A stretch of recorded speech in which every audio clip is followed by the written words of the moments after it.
breaking news. Good morning, everyone. Welcome to your new day. It is Thursday, February 21st, 8 o'clock in the East, and we do have breaking news. Empire actor Jussie Smollett, he is in custody. He turned himself into Chicago police just a short time ago. He's facing a felony charge accused of filing a false police report claiming the two men attacked him in a hate crime last month. Police sources tell CNN that Smollett paid the two men to orchestrate the attack.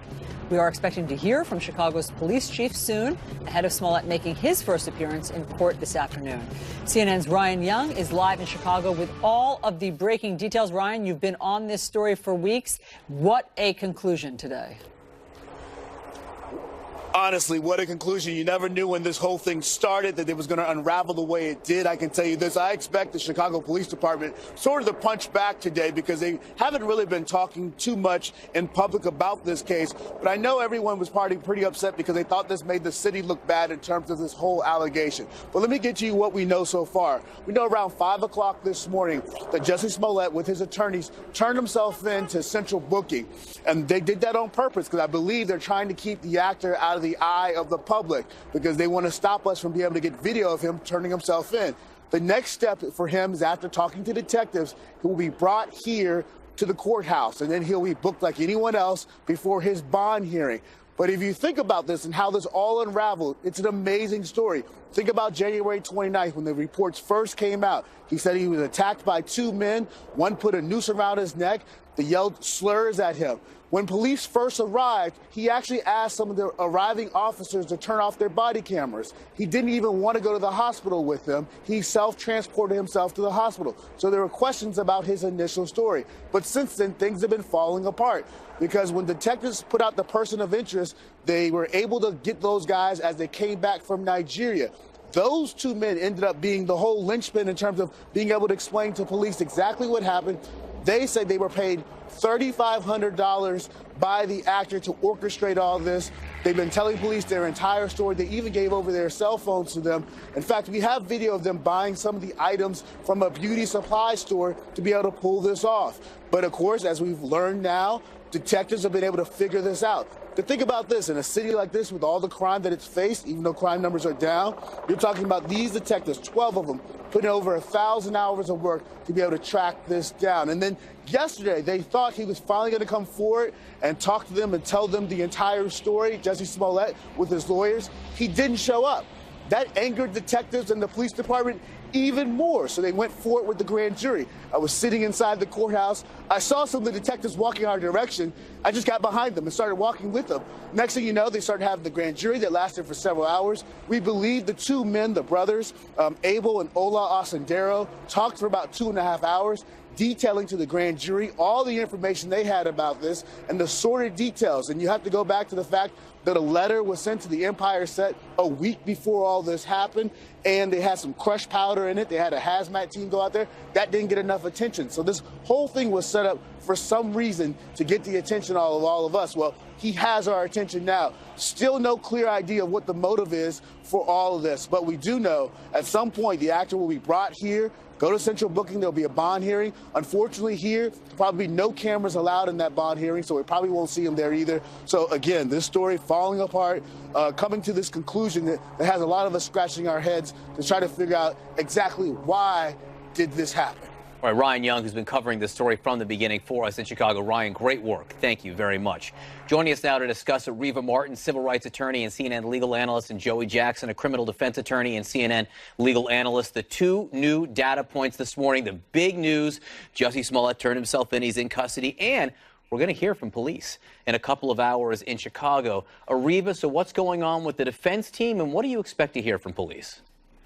Well, John, what we know from the defense team at this point is that they said, they want everyone to continue to believe that Jussie is innocent until proven guilty and that they're going to mount an aggressive defense. Now, what an aggressive defense means in a case like this is unknown. Does that mean they're going to be talking to prosecutors very early on about a possible plea deal for Jussie, or does it mean they're prepared to take this to the mat and actually go to trial? The evidence doesn't look positive or favorable for Jussie at this point, but in this case, what we've seen over the last 3 weeks is this drip, drip, drip, where pieces of information have come out. Some have been contradicted in the different news outlets. So I think the better course of action at this point is to wait until we get all of the evidence to see, because the stories aren't making sense. But I would like to see Jussie come out, and if this is true, if this story that he orchestrated this attack is true, to make an apology, because so many people went to bat for him. So many people put their credibility and their reputations on the line to support him. And I think he owes, again, if this is true, he owes those people and the American public an apology. Joy, for Ariba makes creating a story that may not be true. For sure. I mean, but Joy, Ariba makes a great point. Let's learn our lesson and not have a rush to judgment. Let's not overcorrect now and convict Jussie Smollett. In fact, his attorney's statement says, like any other citizen, Mr. Smollett enjoys the presumption of innocence, particularly when there has been an investigation like this one, where information, both true and false, has been repeatedly leaked. So let's just all take a deep breath, because obviously there still needs to be so much more information that comes out. No, that's true, Allison. But while we're taking that deep breath, we can't be immune from the information that is out there. And that information that's out there, we have to say, I wouldn't be doing justice if I said that it's not damning as to whether or not he made up the story. You can parse out the story itself and discuss whether it makes sense to be out at 2 o'clock in the morning, to still have the noose around your neck when the police arrive, to have a receipt now from the two gentlemen who apparently were in cahoots with him that establishes that they purchased it, to have the surveillance video when they said that they went to the store that corroborates them being there, and just, you know, the not turning over your cell phone, a whole bunch of things. And so absolutely we want to be cautious. At the same time, we cannot ignore the critical information. In terms of an apology, we're not going to see one. He can't speak to the police at this point. His story is out there. It's done. And so there's an imperative, yes. Do people, if this is not true, deserve it? People love, care, respect him, and want to hear that, but he's under criminal process, and so that's not something we're going to see. One of the outer space moments of this entire case has been that Jussie Smollett did an interview on television with ABC News. I want to play just a small part of that, Ariba. Who the would make something like this up or add something to it or whatever it may be? I can't even, I'm an advocate. So how does that play into the case, Ariba? Yeah, what we are learning now is that some of the statements that Jussie made in that GMA interview may be used or may have been used by the detectives at the stage, at the grand jury stage. So whenever you are involved in criminal activity, giving a statement to the press is the worst thing that you can do, because the detectives, the district attorney, they can use any statement, public statement that you make, whether it's on a TV interview, a radio interview, or in, you know, the print media. Those statements can be used against you in putting together a case against you. So some of the statements Jussie made, I'm sure that interview was parsed. I'm sure it was reviewed over and over again by the detectives. And I think there's, again, as we saw Ryan say in his piece, some anger on the part of the Chicago Police Department. They've had 12 officers working on this. They've dedicated a lot of resources to the story. And we know Chicago is a city that has a lot of violent and very serious criminal activity happening on a daily basis. So to think that someone would make up a story and take away those resources from real crime victims is really disheartening. And therein lies the problem. Because you have a diversion of resources in a city where you need those resources. Resources are needed everywhere, and they're placed into this. And so as it goes to his prosecutions, I would expect that prosecutors and a judge are going to move hard at him to deter other people from doing this in the future and diverting those resources, in addition to taking away from real victims of crime. Now, one last point. We're all asking why? Now, as media people, as people who are following the story, we want to know why. We may not know why. And the fact is as it relates to his prosecution, it's irrelevant. Inquiring minds want to know. You don't need a motive? You do not ever need a motive. You just have to establish the element. Did he prove, you know, did the prosecution establish when it comes to that this was filed falsely? If so, that's a conviction. We're not there yet, but just letting you know. Yes, but I mean, of course, there is that appetite for why would a successful actor on a great trajectory, talented guy, need to do something like this that will you know, eat at us. Thank you both very much, Joey and Ariba. All right, so federal prosecutors say a Coast Guard lieutenant was stockpiling weapons and ammunition in his Maryland home and that he is a domestic terrorist.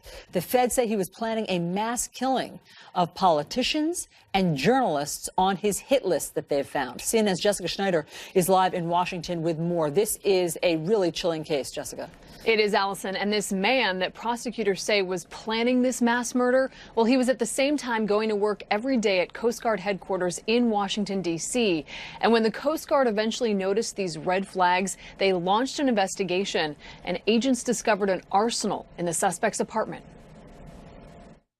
Court documents providing chilling details about a Coast Guard lieutenant who prosecutors say hoped to murder innocent civilians on a scale rarely seen in this country before being arrested in Maryland last week. 49-year-old Christopher Hasson is facing federal charges of illegal possession of a firearm and possession of a controlled substance. But prosecutors say these charges are just the tip of the iceberg, writing, "The defendant is a domestic terrorist bent on committing acts dangerous to human life that are intended to affect government conduct." Investigators say they found this hit list on Hasson's computer, containing names of prominent Democrats, including House Speaker Nancy Pelosi, Senate Minority Leader Chuck Schumer, and Representative Alexandria Ocasio-Cortez, as well as a number of 2020 Democratic candidates, including Senators Kamala Harris, Cory Booker, and Kirsten Gillibrand. The list also containing the names of several journalists from CNN and MSNBC. Federal agents say they found 15 firearms and more than 1,000 rounds of ammunition in Hasson's Maryland apartment, in addition to a stockpile of steroids the government says Hasson was using to increase his ability to conduct attacks. In emails outlined in court filings, Hasson calls himself a white nationalist and was inspired by a manifesto written by Anders Breivik, a Norwegian terrorist convicted of killing 77 people in 2011. Prosecutors say roughly a month before his arrest, Hasson Googled topics including, "Are Supreme Court justices protected? Where do most senators live in D.C.? And civil war if Trump impeached." And Coast Guard Lieutenant Hasson will be in court in Maryland this afternoon for a detention hearing. Prosecutors are pushing the judge to keep him behind bars while this case is pending because of the major threat they say he poses. Allison? Yeah. Jessica, thank you. Major threat, to say the least. Planning a mass killing on a scale that they have not seen in this country. And stockpiling all of those weapons. I mean, it had moved beyond the just thinking about it stage. Right. Robert Mueller's report could drop in just days. How much of it will lawmakers? This is CNN Breaking News.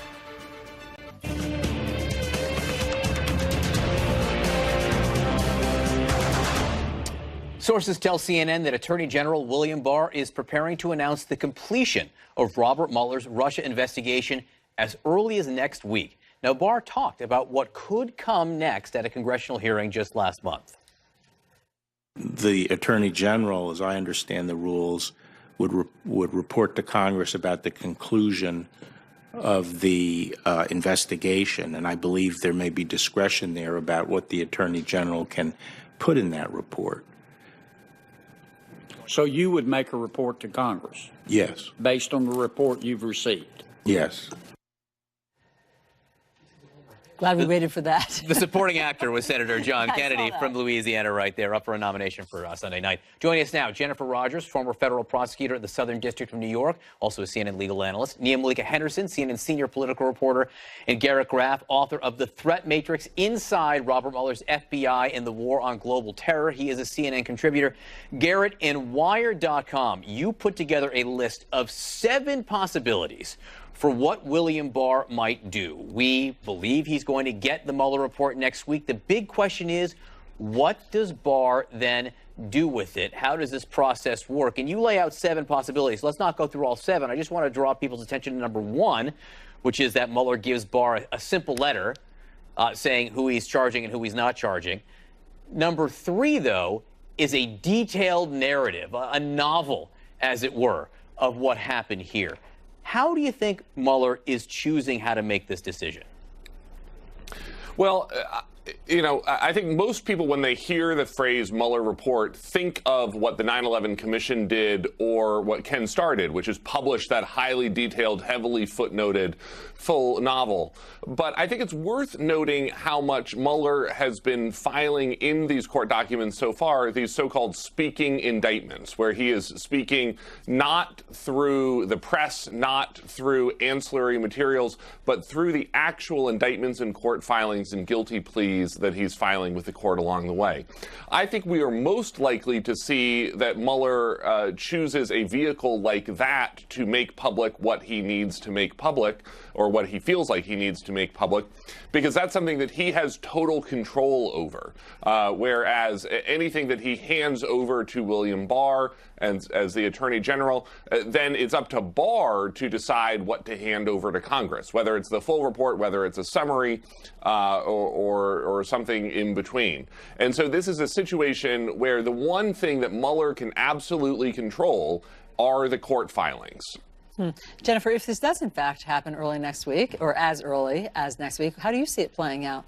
Well, it's hard to say. I mean, if Mueller gives information about the evidence that he collected and about the legal conclusions that he and his team drew from that evidence, which I hope that he does, it's going to take Barr and his team some time to go through all that, make sure there's no classified information in there, protected grand jury information. So even if Barr does live up to his promise to be as transparent as he can, it's going to take some time for him to go through all of that and ensure that whatever he turns over doesn't violate the rules or implicate anyone who shouldn't be implicated because they're not being charged, and do that sort of thing. So I'm thinking at least a couple of weeks before we see any results at all. I got to say, this sets up just a potentially huge political battle, Nia. The president runs risk if he tries to keep this a secret. If it looks like he's trying to hide something from Congress and the American people, that's a risk. Likewise, Congress runs some risks here also, because it might take formal action by Congress, particularly the House, in order to get some of this stuff from Robert Mueller. It might actually take formal impeachment proceedings. You might need to say,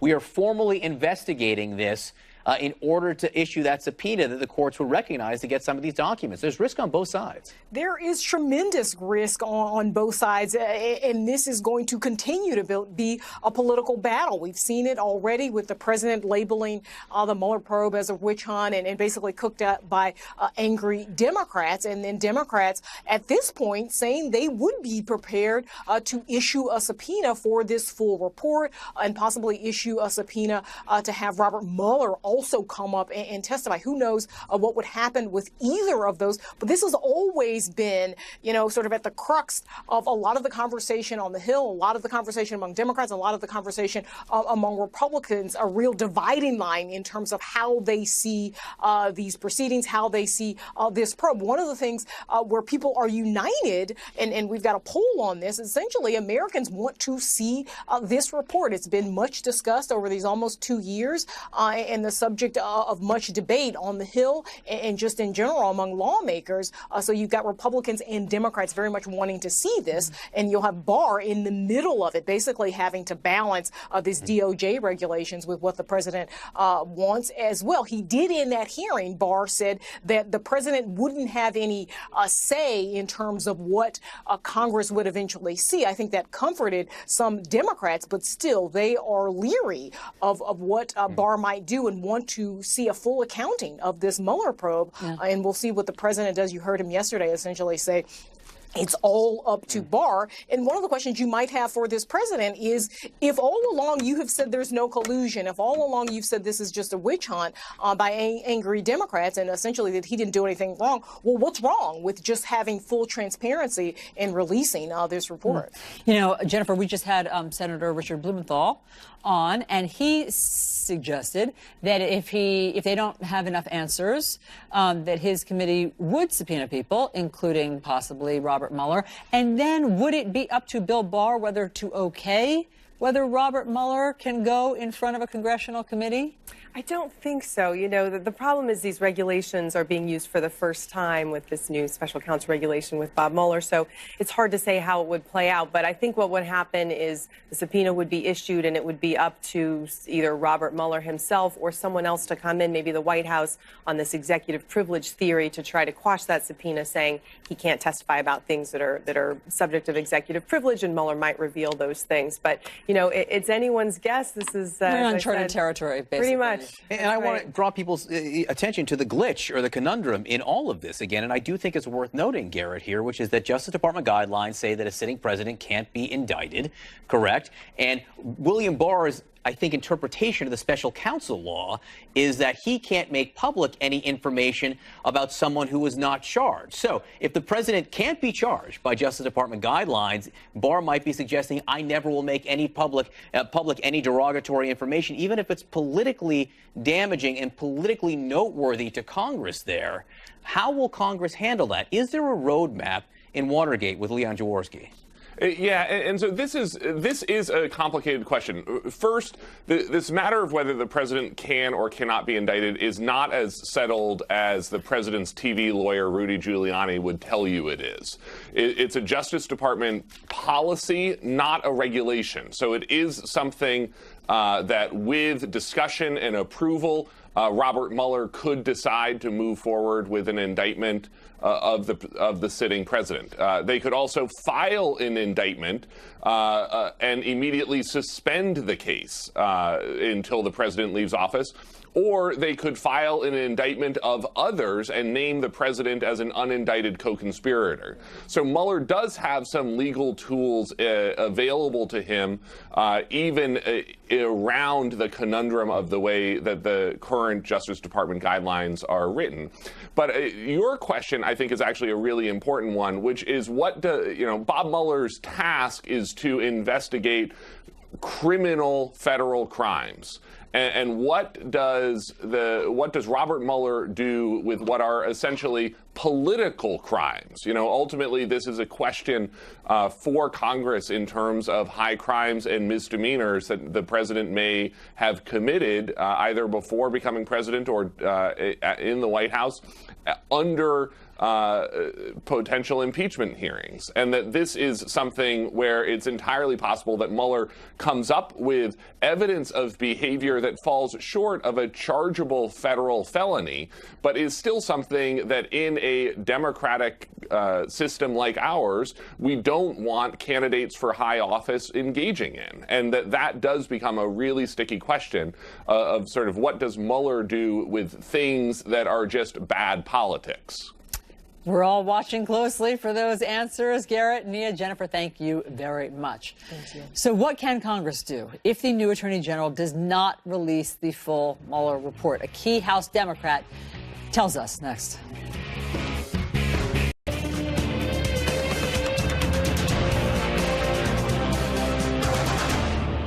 All right, sources tell CNN that the new Attorney General, William Barr, could announce as early as next week the completion of Special Counsel Robert Mueller's Russia investigation. The question is, how much of the Mueller report will Congress and the American people get to see? Joining me now, Democratic Congressman Jim Himes. He's a member of the House Intelligence Committee. Congressman, it's coming.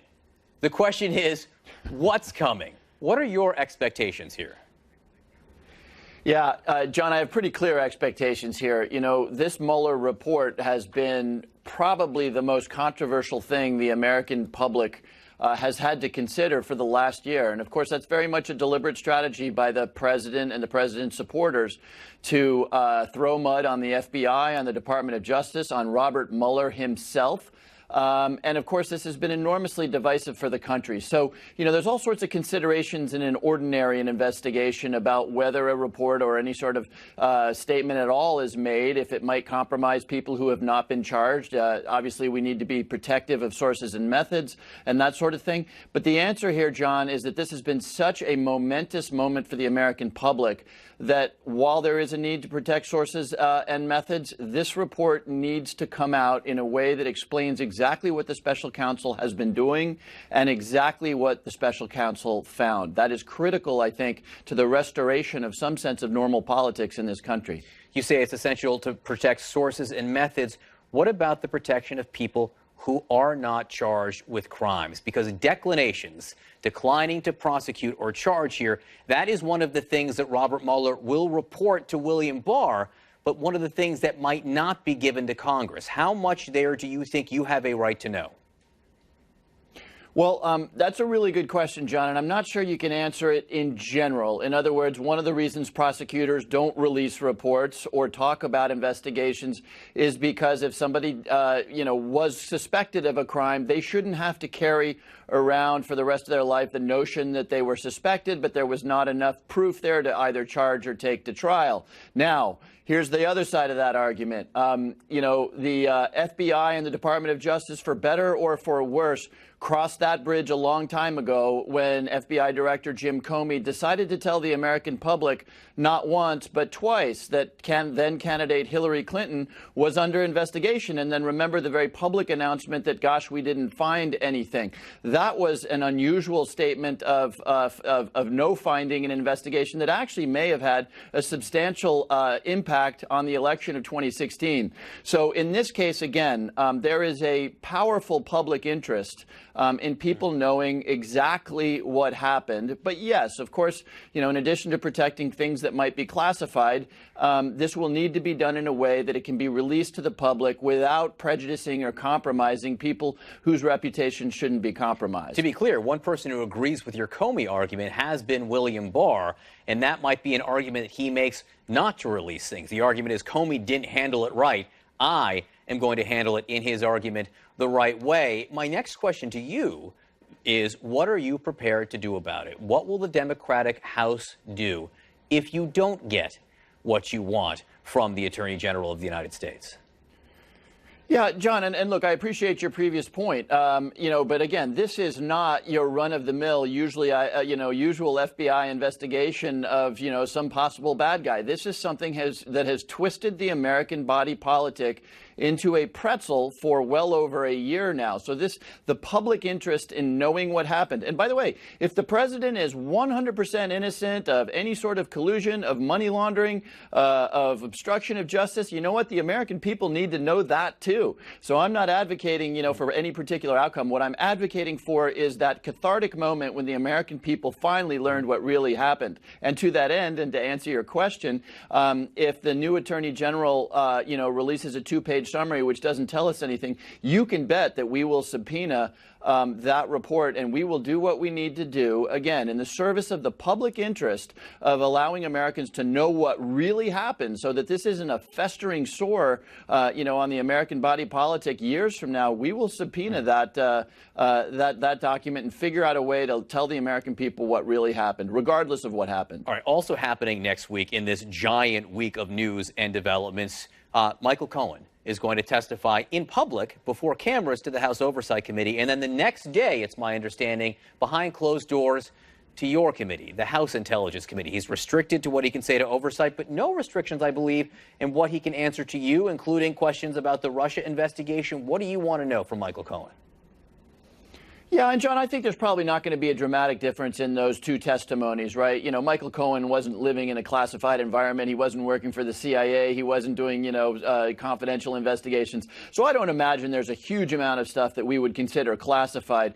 Look, I think the American public is going to learn a lot next week. However, remember, the supporters of the president who are not interested in what really happened, who are interested in defending the president, they're already out saying this is not a credible witness, this is a liar. In order to, whatever stories get told, in order to do exactly what they've tried to do around Robert Mueller, the Department of Justice, and the FBI, and to damage the credibility of this witness. Now, obviously, in this case, it's a little easier because Michael Cohen is an admitted liar. He's going to jail for that, but I think it's going to be a pretty partisan spectacle as the Republicans are not particularly interested in the fact, but interested in damaging the credibility of Michael Cohen's testimony. Well, it's something we'll all be watching very, very closely. Congressman Jim Himes, thanks so much for being with us.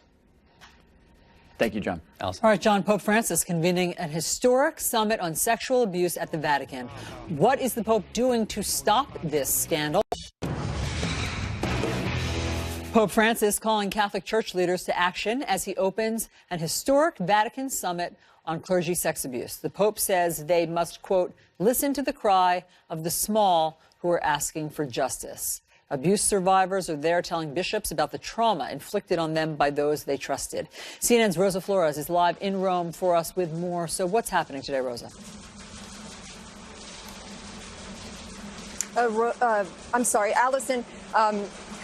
Sorry about that. Allison, Pope Francis really setting a very firm tone ahead of this meeting, telling bishops that they must come up with concrete measures. And normally we have to read between the lines or talk to experts. But this time we actually obtained a list of what Pope Francis is talking about. And number 7 on that list is holding bishops accountable. The big question, of course, is, are the bishops that are in the room qualified to make change within the church? We talked to some survivors who say that some of those bishops are not, starting with the American bishops. Just days before Catholic bishops from around the world gather in Rome to confront clergy sex abuse, a bombshell.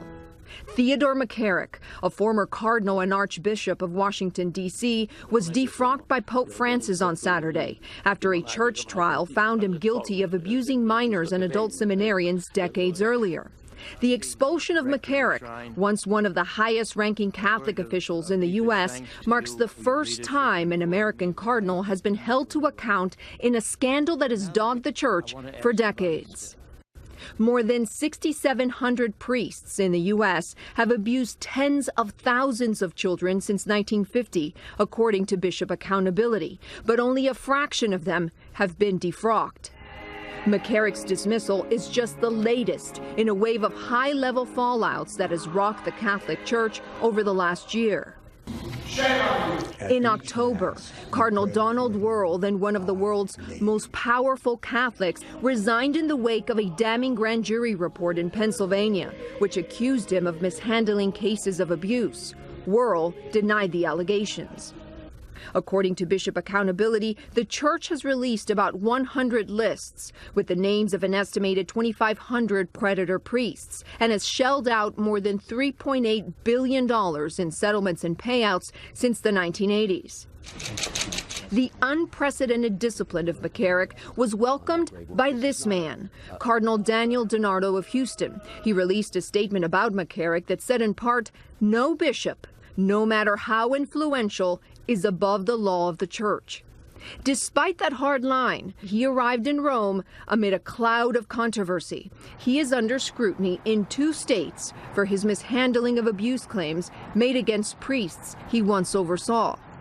Should Cardinal DiNardo represent every American Catholic in Rome? Absolutely not. Survivor Network Snap sent Pope Francis a letter ahead of this meeting demanding that every bishop involved in cover-up be fired, starting with DiNardo. And what do you hope for? From this meeting? I'm not hoping for much. I don't have very high expectations. How can they be part of the solution if they're part of the problem? CNN reached out to Cardinal DiNardo for this story. While an interview was not granted, his spokesperson sent us a statement saying that the Archdiocese is cooperating fully with law enforcement. Cardinal DiNardo is not charged with a crime. However, investigators raided his offices in November. I will tell you, anywhere that this investigation and any evidence that we gain as part of this investigation, this search warrant or any other search warrants, if it has a material bearing on the criminal conduct or on the punishment, is where we will go. So, Rosa, look, this scandal has gone on for so long, so many years. What is the feeling that a 4-day summit in Rome can change? You know, from talking to survivors, they say they know that clergy sex abuse will not end after this 4-day meeting. But what they do say is that Pope Francis has the power to do something because he is the leader of the Catholic Church. He can hold bishops accountable. And here's the nuance. Allison, is not just hold the bishops accountable that have abused, but also the ones that have covered up abuse. And of course, the testimony of these survivors is very critical and important. The Pope and the bishops have been listening to some of those testimonies. Let me share with you some of the heart-wrenching experiences. This is from a girl whose abuse lasted for 13 years. She was 15 when that abuse started. It's this quote, "I got pregnant 3 times and he made me have an abortion 3 times. Another survivor, quote, "I have been sexually molested for a long time, over 100 times. It's difficult to live life." Oh my gosh, Rosa, just sickening. I mean, just sickening to hear it in that plain-spoken a way. Thank you very much for all the reporting from Rome. John. All right, Senator Bernie Sanders with money to burn right out of the gate. What the quick haul of cash, some $6 million, says about his new campaign for president. That's next. But first, a woman who climbed out of addiction to reach new heights. Here's today's Turning Points.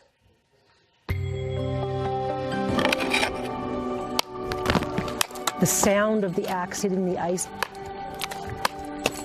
Everything to me was magical. The very first time I went ice climbing, I felt joy for the first time in my life without the use of a heavy dose of street drugs. I started doing drugs at 12. As the years went on, I did harder and harder drugs till I found myself addicted to them. Most drug addicts are self-medicating their existential pain, which I was, from childhood trauma. By the time I was in my early 20s, I was suicidally depressed.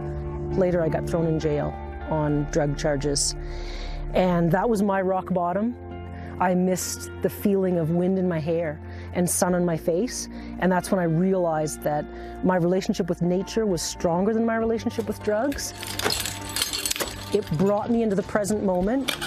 You get to just climb up and away from everyday reality. And then reach way up and get that tool in. I do give ice climbing clinics and teach people how to ice climb. Now you'll have those nice hooks, but you can still flick into them. People find it very empowering, especially women. It brings me joy to introduce other people to the activity that literally changed my life.